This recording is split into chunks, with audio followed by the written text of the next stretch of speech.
দেখালে আপোনালোকে একোজন অঞ্চলৰ ইয়াতে অন্য দলৰ কোনো কথাই নাথাকে।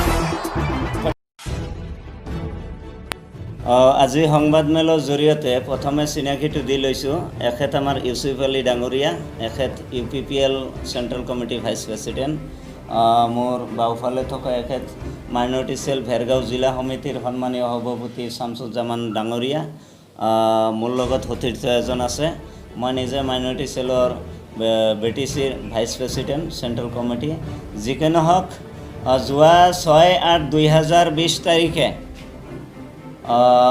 বৰমা সংবাদমেলৰ জৰিয়তে বজেন মহন্ত ডাঙৰীয়াই যি কেইটা অভিযোগ আনিছে, BTR চুক্তিৰ গইনা লৈ BTCত ভূমি দখলত নামিছে UPPL দল। বিশেষকৈ UPPL দলক টাৰ্গেট কৰি তেখেতে যি বক্তব্য ৰাখিছে, প্ৰথমতে তেখেতক মই ক'ব বিচাৰিছোঁ, বজেন মহন্ত ডাঙৰীয়া, আপুনি BTC চুক্তি গঠনৰ পৰাই আপুনি আছিলে। BTC চুক্তি হোৱাৰ পিছৰ পৰা কোনোদিন আপুনি প্ৰতিবাদ কৰি পোৱা নাই। এইবেলি যে BTR চুক্তি প্ৰমোদ বড়ো ডাঙৰীয়া নতুন এটা পৰিৱেশ সৃষ্টি কৰিব পাৰিছে BTR চুক্তিৰ জৰিয়তে, আপুনি এটা এনেকুৱা মন্তব্য ৰাখিছে, বিভ্ৰান্তিমূলক মন্তব্য ৰাখিছে যে BTR চুক্তিৰ গইনা লৈ BTCত যি ভূমি দখলত নামিছে UPPL দল, এইটো পোনচাতে মই নৎসাত কৰিছোঁ। আপোনাৰ ভুল তথ্য। আপোনাৰ BTR চুক্তি সম্পৰ্কে আপোনাৰ জ্ঞান নাই। প্ৰমোদ বড়ো ডাঙৰীয়া তেখেতৰ যিটো নীতি আদৰ্শ, সেই নীতি আদৰ্শৰ ওপৰত আপোনাৰ বিশ্বাস আৰু আস্থা নাই। প্ৰথম কথা হৈছে, 17টা বছৰ কাৰ্যকালত আপোনাক কিন্তু আমি তেনেকুৱা প্ৰতিবাদ কৰা দেখা নাপালোঁ। যদিওহে কৰিছে, BTC অঞ্চলত বিভ্ৰান্তিৰ সৃষ্টি কৰিছে। বড়ো আৰু অনাবড়ো সংগঠন বনাই বড়ো অবড়োৰ মাজত বিভ্ৰান্তিৰ সৃষ্টি কৰিছে। গতিকে আপোনাক সকীয়াই দিছোঁ, পুনৰবাৰ যাতে এনেকুৱা ধৰণৰ মন্তব্য আপুনি নাৰাখে, নহ'লে কিন্তু মই নিজে আইনগত ব্যৱস্থা আপোনাৰ ওপৰত ল'বলৈ মই বাধ্য হ'ম। দ্বিতীয় কথা হৈছে, 2 নম্বৰত আছিলে বাক্সা জিলা নয়াবস্তিৰ অকণ পাঠকৰ পৰিয়ালৰ ওপৰত হোৱা অমানৱীয় কাণ্ড। যি অমানৱীয় কাণ্ড হৈছে তাত আমি গৰিহণা দিছোঁ, সমবেদনা জ্ঞাপন কৰিছোঁ সেই পৰিয়ালক। এই যিটো ঘটনা হৈছে, সেই ঘটনা কিন্তু কোনো ধৰণৰ ৰাজনৈতিক চক্ৰান্ত নাই বুলি মই স্পষ্টভাৱে ক'ব বিচাৰোঁ। তাৰ কাৰণ তেখেতে নিজেই সংবাদ মাধ্যমৰ জৰিয়তে স্পষ্টীকৰণ দিছে যে তেখেতে নিজে কৈছে এইটো কোনো ৰাজনৈতিক দলৰ কথা আহি পৰা নাই।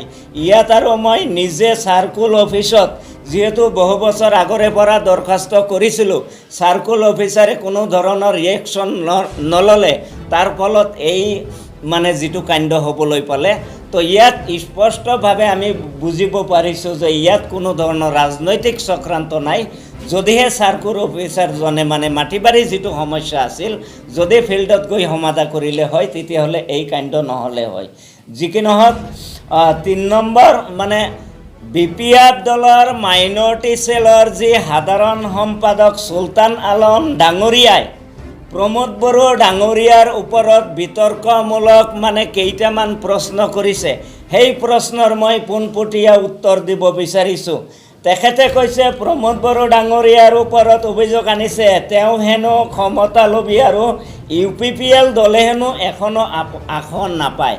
আপুনি যিটো প্ৰথম প্ৰশ্ন কৰিছে যে প্ৰমোদ বড়ো ডাঙৰীয়া ক্ষমতালোভী, আপুনি যিটো দলত আছে সেই দলৰ মুৰব্বী বিগত 17 বছৰ কাৰ্যকালত চিফ হৈ থাকিলে, তেখেতৰ ভাতৃ BTC চেণ্ট্ৰেল চিলেকশ্যন বৰ্ডৰ চেয়াৰমেন হৈ থাকিলে, তেখেতৰ ভাই বোৱাৰী এজন BTC জইণ্ট ছেক্ৰেটাৰী হৈ থাকিলে, যি আজি দিছপুৰত আছে। গতিকে ক্ষমতালোভী আপুনি কাক বুলি কৈছে? আপুনি নিজৰ ফালে এবাৰ চাই লওক। আইনা চাফা কৰা প্ৰয়োজন নাই, নিজৰ চেহেৰা চাফা কৰক, অট'মেটিক গোটেই ভাল দেখা পাব। গতিকে মই আপোনাক অনুৰোধ জনাইছোঁ, যি আপুনি অভিযোগ আনিছে। দ্বিতীয়তে আপুনি কৈছে UPPL দলে হেনো এখনো আসন নাপায়। যোৱা 2005 চনত BPF দলে প্ৰথম নিৰ্বাচনত 38খন আসন পাইছিল 40খনৰ ভিতৰত।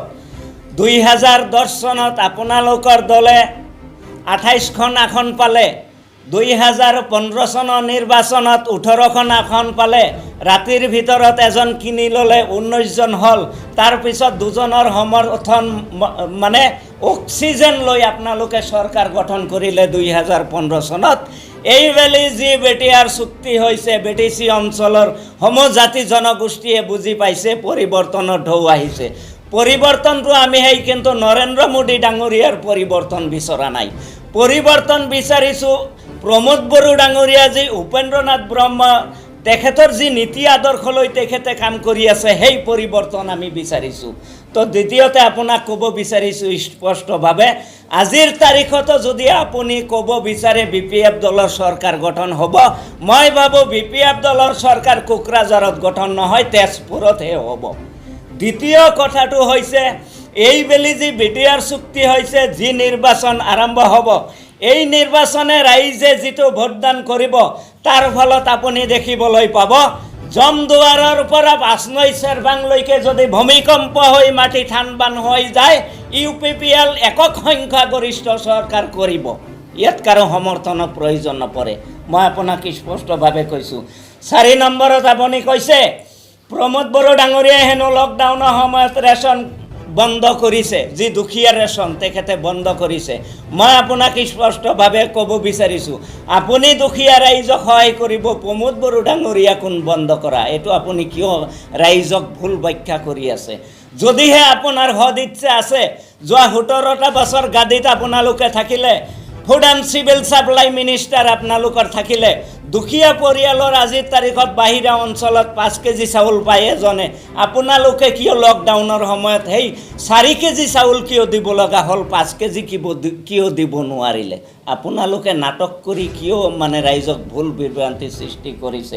তাৰপিছত কৈছে, মই এটা প্ৰশ্ন পোনপটীয়া প্ৰশ্ন কৰিব বিচাৰিছোঁ, BPF দলৰ মাইনৰিটি চেল তথা BPF দলত থকা ৰাজনৈতিক দল লগতে অন্য কিছু ৰাজনৈতিক দলতো মই প্ৰশ্ন কৰিব বিচাৰিছোঁ, BPF দলৰ কাৰ্যকালত গোষ্ঠী সংঘৰ্ষৰ লগতে বাক্সা নাৰায়ণগুৰিৰ 116 জন মাৰ্ডাৰৰ লগতে লাফিকুল ইছলামৰ হত্যাকাৰী হাগ্ৰামা মহিলাৰী ডাঙৰীয়াই প্ৰেছ মিটৰ যোগেদি কৈছিল, যদিহে লাফিকুল ইছলাম ডাঙৰীয়াৰ হত্যাকাৰী XBLT ধৰা পৰে, পিছদিনাই মই চিফৰ পৰা ৰিজাইন দিম। আজিৰ তাৰিখত কিন্তু আপোনাৰ XBLT লোহিত মুছাহাৰী ডাঙৰীয়াই কিন্তু হাইকোৰ্টত অগ্ৰিম জামিনৰ কাৰণে আবেদন কৰিছে, তাত কিন্তু আমাৰ বুজিব লগা বাকী নাই। গতিকে এইবিলাক কৈ ৰাইজক ভুল বিভ্ৰান্তি সৃষ্টি নকৰিব। আৰু যি গৰিয়াজাৰ অঞ্চলৰ যি খাইৰুল হক ডাঙৰীয়া, এই খাইৰুল হক ডাঙৰীয়া আপোনাৰ চৰকাৰৰ দিনত যিহেতু তেখেতৰ মাৰ্ডাৰ হৈছে ৰাতিৰ আন্ধাৰত, গতিকে আপুনি কিয় তেখেতৰ যি গুলিৰ কাৰ্টিজ আছে সেইটো কাৰ লগত মিলে সেইটো চালেইতো আপোনালোকে ধৰিব পাৰিব।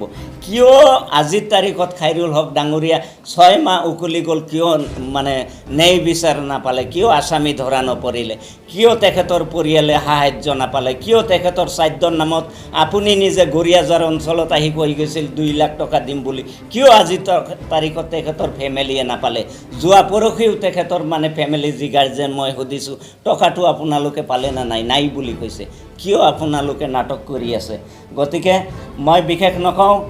5 আৰু 2020 তাৰিখে ঢেকীয়াজুলি ঠেলামাৰা যি কাণ্ড হৈছিলে, তাত মই মানে সেই ঘটনাত জড়িত যিসকল দুষ্কৃতিকাৰীয়ে হওক, যি জনগোষ্ঠীৰে নহওক কিয়, নিৰ্দিষ্ট সময়ৰ ভিতৰত কৰায়ত্ব কৰি দৃষ্টান্তমূলক শাস্তি যাতে অসম চৰকাৰ মানে প্ৰদান কৰে, তাৰ বাবে অনুৰোধ জনাইছোঁ। লগতে কিছু সংবাদ মাধ্যমৰ সংবাদকৰ্মীৰ ভুল তথ্যৰ জৰিয়তে সংবাদ প্ৰচাৰ নকৰিবলৈ মই আহ্বান জনাইছোঁ, যাতে সমাজৰ পৰিৱেশ বিনষ্ট নহয়।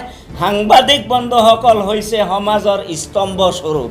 গতিকে আপোনালোকে, মই বিশেষকৈ কেইটামান ছ'চিয়েল মিডিয়াৰ যি সাংবাদিক আছে তেখেতসকলক দেখিবলৈ পাইছোঁ যে এনেকুৱা কিছুমান ভিডিঅ' এডিটিং কৰি তাত সোমাই দিয়ে, যেনেকৈ তাত মানে ঢেকীয়াজুলি কাণ্ডত পাকিস্তান জিন্দাবাদ বুলি আপুনি মানে কেইটামান সংবাদ মাধ্যমৰ হেৰিয়ে দেখাইছে।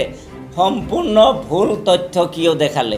আপোনালোকে একোজন অঞ্চলৰ, সমাজৰ, দেশৰ এজন মানে আমাৰ সমাজ ব্যৱস্থাৰ মেৰুদণ্ড, সেই মেৰুদণ্ডই যদি আপোনালোকৰ যদি চৰিত্ৰ তেনেকুৱা হয়, আমাৰ সমাজ কিন্তু বিপথে পৰিচালিত হ'ব। গতিকে আপোনালোকক অনুৰোধ জনাইছোঁ, সংবাদ পৰিৱেশন কৰাৰ আগতে আপোনালোকে এবাৰ চাই ল'ব তাত সত্যতা কি আছে। গতিকে এইখিনি কৈ মই নমস্কাৰ জনাইছোঁ।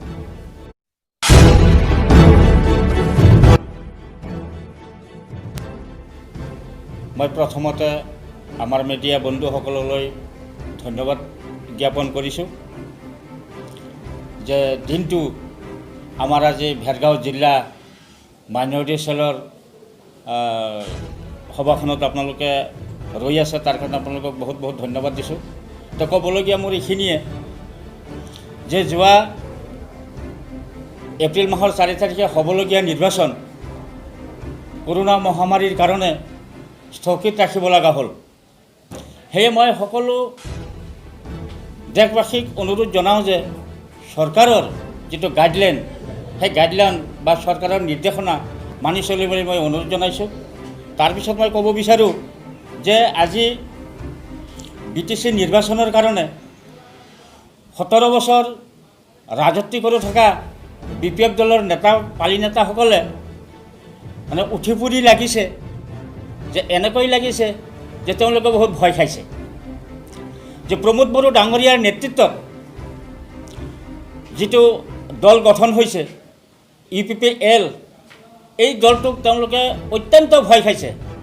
আৰু ভয় খোৱাৰ পিছত তেওঁলোকে কি কৰিছে, প্ৰমোদ বড়ো ডাঙৰীয়াৰ বিৰুদ্ধে কিছুমান মিছা অভিযোগ সঘনে মই শুনা পাওঁ মিডিয়াত, টিভিত, নিউজত।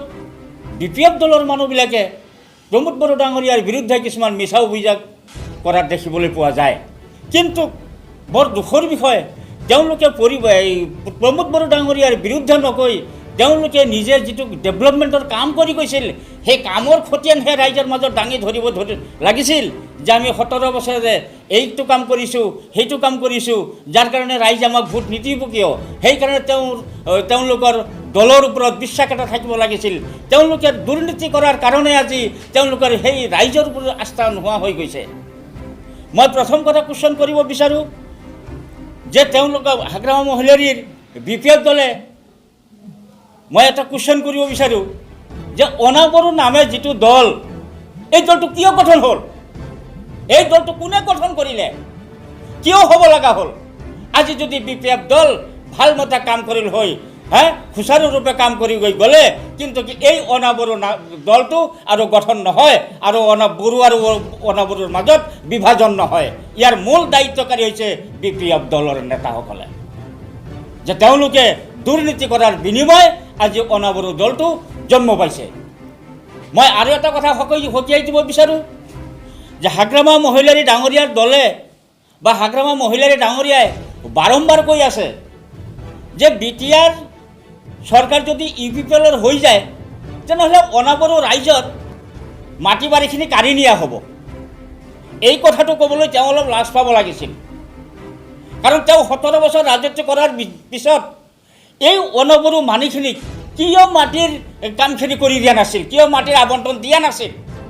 তেওঁ আবণ্টন দিবৰ কাৰণে কিয় পাহৰিলে? তেওঁ যে এতিয়া কৈ আছে যে মই যদি এইবাৰ আকৌ নেক্সটবাৰ যদি BPF চৰকাৰ গঠন কৰিব পাৰোঁ তেনেহ'লে মাটিৰ অধিকাৰ মই দিম, ভূমিৰ পাট্টা দিম। তেওঁ 15 বছৰ কিয় সময় নাপালে? 15 বছৰ সময়টো তেওঁ ক'ত কটালে? তাৰমানে এই 15 বছৰ সময়টো তেওঁ নিজৰ দলৰ নেতাসকলৰ ডেভেলপমেণ্টৰ কামত ব্যস্ত থকা বুলি মই ক'ব বিচাৰিছোঁ। আৰু যে তেওঁলোকে এতিয়ালৈ শুধৰণি হৈ যাওক, যে তেওঁলোকে নিজৰ ডেভেলপমেণ্টৰ ওপৰত চিন্তা কৰি কথা কওক। অযথাই এজন মানুহক মানে মিছা অভিযোগ দি নহ'ব। এইটো সত্য সদায় জয়, সত্য যে সদায় জয়, এইটো সঁচা কথা। যে মিঠা গছ লগালে মিঠা আম পায়, টেঙা গছ লগালে টেঙা ফলে পায়। গতিকে প্ৰমোদ বড়ো এজন যে মিঠা মানুহ, মিঠা গছ, আমি মিঠা গছৰ গছ লগাইছোঁ, তেওঁৰ ফল যে মিঠা হ'ব এইটো জল পট সঁচা কথা। ৰাইজে প্ৰমোদ বড়ো ডাঙৰীয়াৰ ওপৰত বিশ্বাস কৰিছে। প্ৰমোদ বড়ো ডাঙৰীয়াৰ এই নেতৃত্বত এইবাৰ UPPL চৰকাৰ গঠন হ'ব। প্ৰমোদ বড়ো ডাঙৰীয়াৰ নেতৃত্বত UPPLে 28ৰ পৰা 30টা চিট দখল কৰিব।